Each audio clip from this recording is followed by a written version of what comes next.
இங்கே பாருங்கள் ஃப்ரூட்ஸ் எல்லாம் எவ்வளோ அழகாக கார்விங் பண்ணுறாங்கன்னு சொல்லிட்டு. ஒரு சின்ன கத்தி தான், ஆனால் கட் பண்ணுறது வந்து அதே கசாப் கத்தி தான் யூஸ் பண்ணுறாங்க.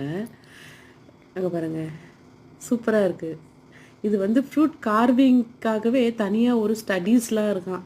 நான் எங்கள் ஊரில் இருக்கான்னு பார்த்தேன், எங்கள் ஊரில் இல்லை. நான் படிக்கணுன்னா சென்னைக்கு போய் தான் படிக்கணுமா. நான் ட்ரெயின் ஏறி சென்னைக்கு போய் படித்து முடித்து வரத்துக்குள்ள என் பிள்ளைங்கள்லாம் அவ்வளோதான், என்னை பேய் ஓட்டிடுவா என் பொண்ணு. ஆனால் உண்மையிலே ரொம்ப அழகாக இருக்குங்க. நம்ம வேணா ஆன்லைன்லேயே பார்த்து கூட கற்றுக்கலாம், அவ்வளோ சூப்பராக இருக்குது. பாரு சிவானி எவ்வளோ அழகாக இது பண்ணுற மேடம். ரசகுல்லா மாதிரியே இல்லை, நம்ம ஒரு ஸ்வீட் வாங்கணுமே, ரசகுல்லா மாதிரியே இருக்குது பாரு எவ்வளோ அழகா. இந்த பக்கம் செடி செய்கிறாங்க. அது சன்ஃப்ளவரு. பவுலில் வந்து ரசகுல்லா ஸ்வீட், ஆனால் ஆப்பிள் தான் அது. சூப்பராக இல்லை? ஆப்பிள் மொட்டை மாதிரி இருக்குது. அதான் ஸ்வீட் மாதிரி. அப்பா ஒரு ஒயிட் கலரில் ஸ்வீட் வாங்கி கொடுத்தது.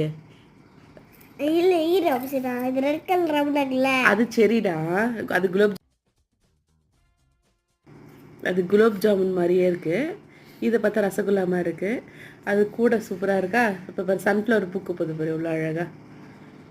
சன்ஃப்ளவர் பூக்கிற மாதிரி இல்லையே, வேறு மாதிரி பூக்கிற மாதிரி இருக்குது. வேற என்ன பூ? வேற லோட்டஸ்.